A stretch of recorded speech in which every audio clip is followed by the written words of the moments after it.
Retour en France avec cette information à peine croyable. 4 personnes, dont 2 ressortissants chinois, ont été interpellées samedi en Gironde. Elles sont suspectées d'avoir voulu transmettre à Pékin des données militaires sensibles. Elles avaient déployé une parabole de 2 mètres de diamètre dans une maison de location. Baptiste Ganet, Thomas Leroy et Antoine Casabonne. Leurs voisins étaient-ils des espions?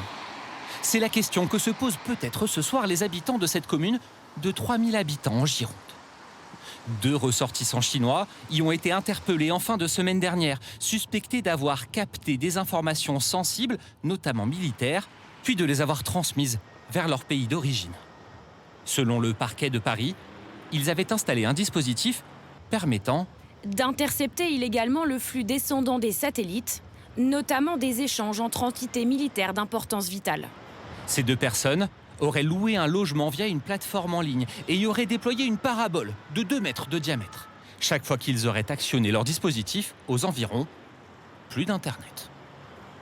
De nationalité chinoise, ils s'étaient présentés lors de leur demande de visa comme des ingénieurs travaillant dans le secteur des télécommunications.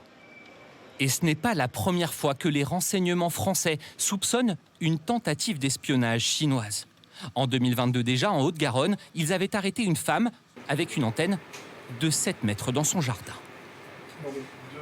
On voit de plus en plus en fait chez les services de renseignement ce qu'on appelle un peu une ubérisation du renseignement, c'est d'employer en fait des gens qui sont pas des membres à part entière des services de renseignement, et donc s'ils se font attraper ou arrêter, ils pourront toujours dire voilà qu'ils n'avaient pas de lien avec leur pays, avec un service de renseignement.